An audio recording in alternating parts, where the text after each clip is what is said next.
Hey everyone, Gil here at GrayManPrepping. On this episode of Your Prep for Today, I want to talk to you about dehumidifiers.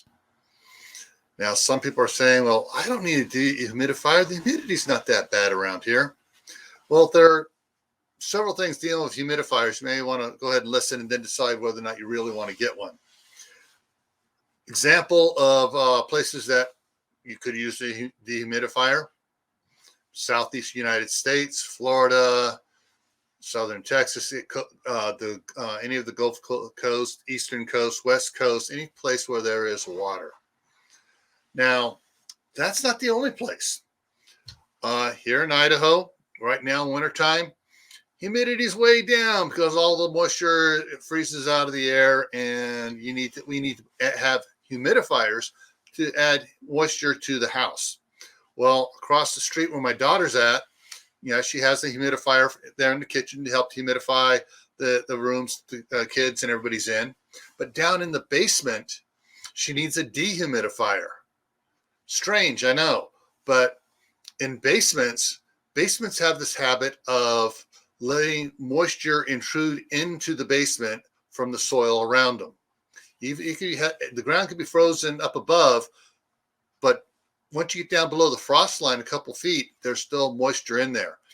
And even on frozen, cold days and stuff, when it warms up just above freezing, the stuff starts melting, and then the moisture starts permeating down into the soil and permeating into the basement. Not a lot, just a little. Your moisture level in there just kind of picks up. And you want to keep the moisture level down, especially if you're storing your food and preps down in the basement. So that's one reason to have a dehumidifier. Another reason is if you get the right dehumidifier and you keep it clean, the water it pulls out of the air, guess what you can do with it? You can use it. Yeah, it's drinkable water because it's just pulled from the air. There's no chemicals in it. So that's another reason you may want to look into a dehumidifier.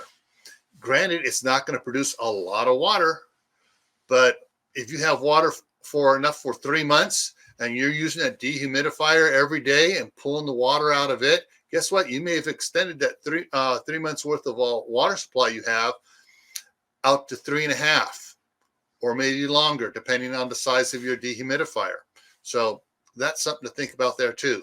Also, if you're not sure about drinking the water from a dehumidifier, hey, you can use it for washing your hands, washing your dishes, washing clothes, the toilet.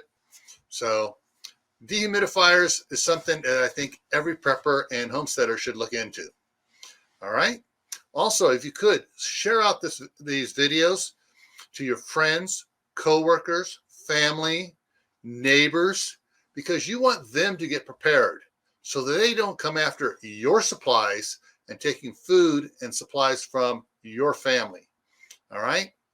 Now remember, stay happy no matter what life throws at you. Stay safe. Don't go out and do anything foolish.